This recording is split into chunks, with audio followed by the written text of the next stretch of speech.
What's up, y'all? My cousins gave me this book for Christmas, and I still haven't read it. I'm gonna see them again this summer, and I want to be able to say I finished it. They also gave my brothers these books, so I thought, why not read those too?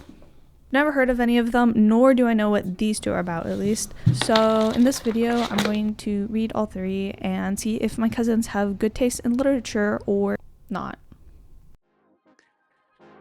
Got my book, got my sparkly water, so I'm about to go read a few chapters, hopefully. So yeah.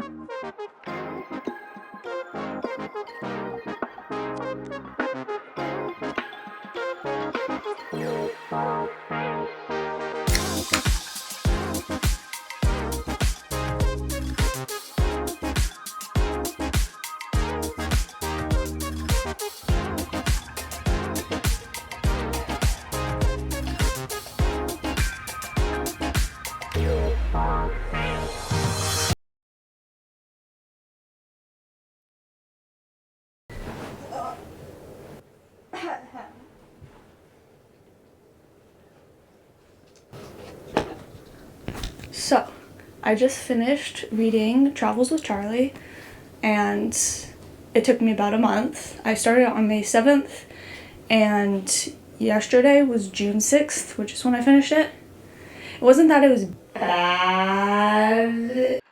John Steinbeck wrote Travels with Charlie in Search of America in the early 1960s. It's about an author who traveled around America to learn more about it with his doggo, who is a poodle, and they go on little adventures all around the country. And he travels in his truck that has like this little house attached to on top of the truck bed, and he sleeps in that for months with his dog. It was about a third of the way through this that I realized that this is a nonfiction book, and I remember my cousin telling me that after I realized that, but I just completely forgot about it. So the man in the book is John Steinbeck, and this is just his memory of him traveling around with his dog. This is something he actually did, so that's pretty cool. I also kept forgetting that this takes place over 60 years ago. Whenever he used a paper map for directions, I just briefly thought, why doesn't he use a GPS? Yeah. Anyways, a few other things. I thought some of the stuff he said about Texas was pretty accurate. The doggo Charlie was cute, and I thought his quirks were cute, like how he communicated with his owner. And also there were a few Lorax-esque moments, Lorax-ish moments in there. I felt like the writing style varied in quality for some reason. Like, a lot of parts, especially his descriptions of the places he went to in America, were really pretty. Like, I feel like he just did a better job of describing those. It was a lot more fun to read those than other parts. It just felt like reading a textbook. It was a lot denser and unnecessarily so. But yeah, it wasn't bad. It wasn't amazing. Overall, I give it a 3.5 stars. Not something I would reread, but it was charming, and it was cool to see the road trip across America in the 1960s. So yeah. And then last night, I started reading The Alchemist, which is the book they gave my little brother, and I'm over halfway through with it. It started last night. For one, I found a full audiobook of it on YouTube by some British guy reading it, so it's fun to listen to. But yeah, because I like British voices, you know. And I can say it was easier to follow. It's about a young shepherd named Santiago, which, to be honest, I completely forgot his name for most of the story because the narrator kept calling him the boy. But yeah, it follows this boy named Santiago who has this reoccurring dream at the beginning of the story.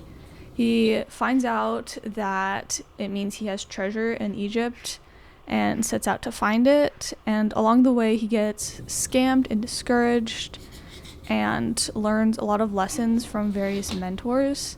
And yeah, the story is pretty, I keep saying interesting, but it is interesting. It's unique. Definitely different from other genres I've read. But yeah, it's pretty fun so far. I like it. He's like traveling around parts of the like countries along the coast of the Mediterranean, which I love the Mediterranean. I will finish this probably tonight and let you know what I thought of it. It definitely had more of a plot than Travels with Charlie and had a more relatable protagonist, at least to me, but I wasn't fond of some of the stuff, such as the palm reading and other things like it. I'll give it 3.8 stars overall for enjoyment, and it was just a cute story.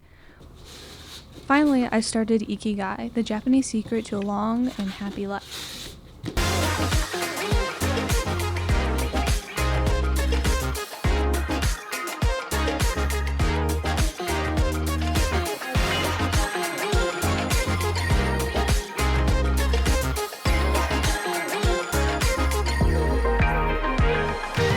The authors, Hector Garcia and Frances Miralles, traveled to Japan to interview these elderly folks to discover how they have lived so long. One of their main secrets is their ikigai, essentially having a purpose in life. The book also includes stories and wisdom about their diets, exercise, and productivity routines. Some of the advice comes from other elders around the world. Overall, I enjoyed this book the most out of the three and would probably reread certain parts of it. It deserves 4.5 stars. So I guess my cousins have a decent taste in literature, I would say. I feel like these books, I probably wouldn't have picked them up myself, but I am glad that I read them. And I enjoyed seeing what they like to read, and honestly, they weren't bad.